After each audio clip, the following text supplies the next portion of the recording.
નમસ્કાર, હું છું જિગીશા પટેલ. આજે આપણે ગોંડલ તાલુકાની અંદર દેવડા ગામે એક રસ્તાની મુલાકાતે આવ્યા છીએ અને એ મુલાકાત એટલા માટે લેવી પડી કે આ જે રસ્તો છે એ રસ્તાની અંદર પહેલા તો તમે એની સાઇઝ જુઓ ને તો હામી બે ગાડીઓ હાલી શકે એમ નથી. ખેડૂતો એના ખેતરે જવા માટે ક્યારેક ટ્રેક્ટર લઈને અહીંથી નીકળે અને હામું બીજું ટ્રેક્ટર આવી જાય તો એમાં બે ટ્રેક્ટર હામાં હાલી શકે એમ નથી. એવો 1.5 કિલોમીટરનો આ રસ્તો આજે એની મુલાકાતે અમે આવ્યા છીએ અને આ રસ્તાને પહોળો કરવાની અરજી 2024માં આપી હતી. બરાબર, 2024ની અંદર આ રસ્તાને પહોળો કરવાની અરજી આપેલી હતી, જેમાં 30 ફૂટની પહોળાઈ કરવાની છે રસ્તાની. આ રસ્તો કેટલો હશે અંદાજે છે? આપણે માપતા હતા ને, 10 ફૂટ રાખવાને છે. માપી લ્યો તો 8 ફૂટ છે. આ માપો જ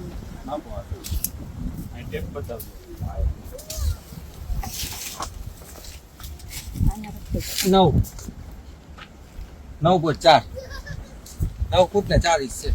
9 ફૂટનો રસ્તો છે જેને 30 ફૂટનો પહોળો કરવાની અરજી 2024માં અપાઈ ગઈ છે. એનો હુકમ નીકળી ગયો છે. 2 વખત મામલતદાર સાહેબે બજવણી કરી દીધી છે, છતાંય આ રસ્તો પહોળો નથી થતો. અને આ રસ્તો પહોળો નથી થતો એના લીધે ચોમાસાની અંદર આ રસ્તાની અંદર એટલી હદે પાણી ભરાય છે, ગોઠણ સુધીના પાણી. કેટલો સમય માટે હોય છે અહીંયા? 6 મહિના 6 મહિના સુધી આ રસ્તાની અંદર પાણી ભરાય છે. અહીંયા ખેડૂતોને આવવું હોય કે એના ખેતરે આવવું હોય તો પણ એને પ્રોબ્લેમ થાય છે. ગાડીઓ ચાલી નથી શકતી. 2 વખત હુકમ બજવાઈ ગયા પછી પણ 2-4 લોકોના દબાણના લીધે, સરકારી જમીન ઉપર, સરકારી રસ્તા ઉપર 2-4 લોકોના દબાણના લીધે આ રસ્તો પહોળો નથી થતો. એના લીધે આ તમામ ખેડૂતો જે છે, તમામ મહિલાઓ જે છે એ હેરાન પરેશાન છે. તો આ બાબત માટે વારે સરકારી અધિકારીઓને, લાગતા વળગતા તમામ અધિકારીઓને રજૂઆત કર્યા પછી અધિકારીઓ એમ કે છે કે ગ્રામ પંચાયતને અમે કહી દીધું છે, તમારે ગ્રામ પંચાયત પાસેથી જવાબ લેવાનો. ગ્રામ પંચાયત એમ કે છે કે નહીં થાય. એટલે કાં ભાઈ, તમારા બાપાનું છે બધું. અહીંયા તમને સત્તા આપી છે જે એ તમારા ભોગવવા માટે આપી છે કે લોકોના કામ કરવા માટે આપી છે? પેલી વસ્તુ તો એ ગ્રામ પંચાયતે જાડી, જાખરા, પથ્થરો એ બધી વસ્તુ દૂર કરવાની હોય. એને બદલે તમે આ જોઈ આ રસ્તા ઉપર તમે આ જોઈ લો, આ ભેખડો અત્યાર સુધી આ પથ્થર, આ બધા પથ્થર છે, એની ઉપર આ બધા ઝાડવા ઉગી ગયા છે, જાડી જાખરા. શેઢો આગો છે, અહીંથી 5 ફૂટ કાપવો હોય રસ્તો તો કપાઈ શકે એમ છે.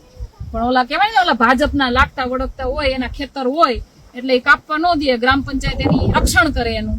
અને બીજું મારે એ કેવું છે કે અધિકારીઓ એમ કે આમાં અમે બીજું શું કરી શકીએ? તો તમે શું કરી શકો એની તમને તમારી ફરજિયાત દેવડાવી દઉં કે ખેડૂતના ખેતરમાં આવો એક થાંભલો ખડવો હોય ને એટલે કંપની વાળા ભેગી પોલીસ આવે.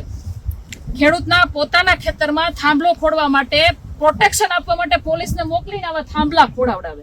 ખેડૂતની ઈચ્છા ન હોય તોય, રસ્તોય ન હોય એનો તોય. અને ખેડૂતની પોતાની પ્રોપર્ટીમાં ખેડૂતને દબાવીને થાંભલા ખોડાવડાવે છે. તો આ ખેડૂતના હક માટે જે રસ્તો 2 વાર બજવણી થઈ ગઈ છે, હુકમ થઈ ગયો છે, છતાંય તમે પોલીસ પ્રોટેક્શન રાખી અને આવા ભાજપના બધા કહેવાય ને તકવાદી લોકો છે, તકવાદી કહેવાય, સત્તા ભોગવીને દબાણ કરીને સરકારી પ્રોપર્ટીઓ પર આ બધું દબાણ કરે છે. એના માટે પોલીસ નથી મોકલી શકતા. એટલે તમારા આ છે ને, આ જે બધા વાથીમાં આ બધાને ભટકાવાના જે બધા નીતિઓ છે ને એ બધી બંધ કરજો. બાકી આમાં છે ને વાત એવી છે કે ધુળસિયા ગામની, હમણાંની તમને મેટર કહું કે ધુળસિયા ગામમાં એક આવો જ કિસ્સો, જમીન ઉપરના દબાણના લીધે 4 જણા હેરાન કરતા હતા અને એ દબાણ સહન ન કરી શકતા એક ભાઈએ પોતાનું જીવન ટૂંકાવી દીધું.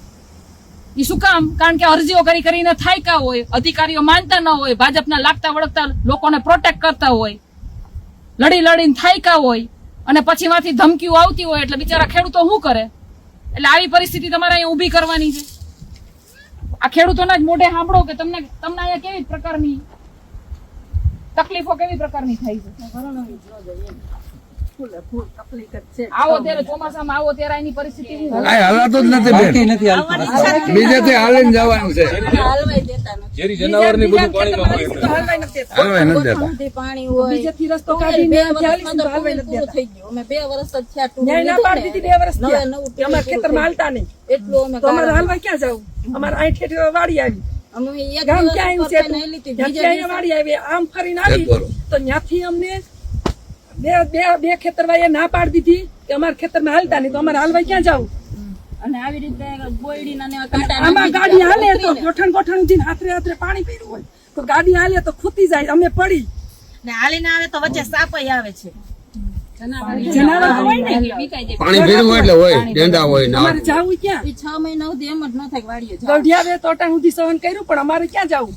તો થોડોક પોરો હતો હવે દબાણ કરીને પારા બનાવી દીધા છે. હા અને રસ્તા આમ પારા બનાવી દીધા છે બે આગળ બાજુ. ખેતર આવ્યું ને ત્યાં આપણને એમ થાય કે અહીંયા બહુ ઊંડું પાણી છે ને તો આપણે આમ ઉપરથી ના લેતા ઉપર વાળા તો અહીંયા ઝારા નાખી દે કાંટા નાખી દે એમ કે ત્યાં હાલતા નહીં હવે એમ. અહીંયા 52 ના ઝારા નાખી દે તો હાલવું ક્યાં? પણ આપણે કોઈની માલિકીમાં બેન હલાતું તો નથી જ ને. આ તો હાલવા દે તો ઠીક છે ને કોઈની માલિકીમાં તો હલાતું નથી. આ ઈ તો માલિકીની જગ્યામાં તો નથી, આ રસ્તો છે ને હા બસ એટલે તો આ રસ્તો હાલ લેવાનો નથી તો હાલવા ક્યાં જવું? અમે ફરીને 8 કિલોમીટર થઈને અને આવતા 2 વર્ષથી અમને ના પાડી દીધી કે અમારા ખેતરમાં આવતા. આમ થઈને આવતો તો અમારે બેન. હાલવું ક્યાં? અમરનગર હવે 4 કિલોમીટર વાડી થાય અમારી અહીંથી. 4 કિલોમીટર વાળી થાય ઘરેથી છે. રજૂઆત તો તમે અહીંયા ગ્રામ પંચાયતમાં રજૂઆત કરો તો ગ્રામ પંચાયત વાળા શું કહે છે? ના પાડે છે. અરે બેન 17 વાર કરી હવે આનો પાર નથી. આ 16 20 વર્ષ હતા અને અમે અરજીઓ દઈને થાકી ગયા. આના ભાઈ તો એક ડૂકી ગયા થોડા. ગ્રામ પંચાયતે ખુલ્લું છે એવું લખ્યું. એવડી અરજીઓ કરી છે અમે પંચાયત. ગ્રામ પંચાયતના સરપંચ મકાન ને દુકાન ને બધું કેવું છે હા ઈ રાવરામ જ છે ને. છોકરાઓને કેવું પડે હા ગ્રામ પંચાયતના બીજા સરપંચ રિપોર્ટમાં મકાન ને બધું એમ જ છે કે કાયદેસર નથી બિનકાયદેસર રણીને બેઠા હા. કે તમારો રસ્તો ખુલ્લો હોય ગ્રામ પંચાયત. મેં ઉદાને એટલે અહીંયા આવે તો પગે રૂકી જાય કઈ નથી. સોમામાં તો થોડું હલાય જ નહીં સાહેબ. આ તો અટાણે ગ્રામ હાથું કર્યું ને પંચાયત એટલે નો હલાય. હુકમ છે, એને લખી દીધું છે કે અહીંયા ઝાડી ઝાખરા પથ્થર બધું દૂર કરેલું છે અને તમે અહીંની પરિસ્થિતિ જુઓ. આ 5-5 ફૂટ તો આ લોકોએ પારા ઉતારી અને આ ઝાડી ઝાખરા એટલી અદના છે બે બાજુ તમે જોઈ લો. આ બાજુ આમ લારીઓ નાખી પારા. નીચે રોતા બતાવો. આ અહીંથી આ નીચે રસ્તાનો ફોટો પાડો. આ બે બાજુ બે બનાવી. આ પારા બનાવી અને એની માથે જાળી ઝાખરા તમે જુઓ. આ ગ્રામ પંચાયતનો હુકમ જુઓ. આ જાળી ઝાખરા દૂર કરી દેવાનો ગ્રામ પંચાયતનો દેવડા ગ્રામ પંચાયતનો હુકમ છે. બરાબર? તો આ ગ્રામ પંચાયતના લાકડા જો મૂકી દીધા. અહીંયા ઉપર બાજુ હાલતી તો અહીં બધે લાકડા મૂકી દીધા. ક્યાંય હાલાય એવું જ નથી. ક્યાંય. એ ટૂંકમાં આ નાના ખેડૂતોને દબાવવાની એક પદ્ધતિ છે. તમે વિચારો કે બેન એમ કે છે કે અહીંથી આ પારા ઉપરથી આ બતાવો અહીંયા. બેનો એમ કે છે કે આ પારા ઉપરથી અમે હાલતા હતા ને તો ત્યાં લાકડા મૂકી દીધા. એટલે એનો મતલબ એમ કે રસ્તા ઉપર હાલવાની જગ્યા ન હોય, પારા ઉપરથી હાલે એટલે લાકડા મૂકી દે. અહીંયા કોઈ જઈ જ ન શકે. કંટાળીને અહીંથી નાના ખેડૂતો ખેતર વેચીને વયા જાય ને ઈ લોકો એના ખેતર ઉપર કબજા કરે એવી નીતિ હોય એવું મને અહીંયા લાગે છે. એવું જ છે ને અહીંયા હા એવું જ છે બાપા. દબાણ કરવાની તો ને આપણે આપણા છોકરાઓને કેવું પડે હવે તમે બહાર વયા જાઓ આમાં કઈ આપણું સુધરે એવું છે નહીં એમ તમે બહાર ધંધો કરો એટલે આ- ગમે કરો. વિચારો કે ભારતીય જનતા પાર્ટી સાથે સંકળાયેલા લોકો નાના ખેડૂતોને આવી રીતે દબાણ કરી એના ખેતી કેવી રીતે એની જમીનો કેવી રીતે હડપવી ને એ આ આખું આવી રીતે પ્લાનિંગ કરે. વર્ષો સુધી નાના ખેડૂતોને હેરાન કરે, એની પાસેથી એને ત્રાસ આપે. ગાડા માર્ગ આ ગાડા માર્ગ છે પણ 30 ફૂટનો હોવાની બદલે 8 ફૂટનો 9 ફૂટનો ગાડા માર્ગ છે. આખો જોઈ લો તમે. આમે ઓલી ગાડી વરે છે, ગાડી વાળવી એ મુશ્કેલ થાય એવો, એક મોટરસાયકલ વાળવી એ મુશ્કેલ થાય એવો ગાડા માર્ગ છે. હામ બે ગાડા આવે, બે ટ્રેક્ટર આવે તો હામ જઈ શકે. ટ્રેક્ટર સામે ટુ વ્હીલ નો તરી હગે. ટ્રેક્ટર આવતું હોય ટુ વ્હીલ નો તરી હગે ને. પાછો વારવો પડે બેન. ટુ વ્હીલ નહીં પાછું વહી જવું પડે. ટ્રેક્ટર નીકળી જાય પછી ટુ વ્હીલ જઈ હગે. હાલીને જવું હોય તો એક બાજુ વહેલામાં વહેલી તકે આ રસ્તો ખુલ્લો થાય એવી અમારી માંગણી છે. જો આ રસ્તો ખુલ્લો ન થાય તો પછી બેન આપણે આંદોલન કરશું. અમે તમારા હારે જ જૂથે જોડાવું. એટલે રસ્તો વહેલામાં વહેલી તકે ખુલ્લો નહીં થાય તો આ મહિલાઓ દ્વારા અહીંયા આંદોલન કરવામાં આવશે અને અમારો અહીંયા ફૂલ સપોર્ટ રહેશે. અમારે લોકોનો સપોર્ટ રહેશે એટલે અમે બધા આંદોલન કરવા તૈયાર છે. અમારે આ જીવન આ કેળો ચોખ્ખો જોઈએ.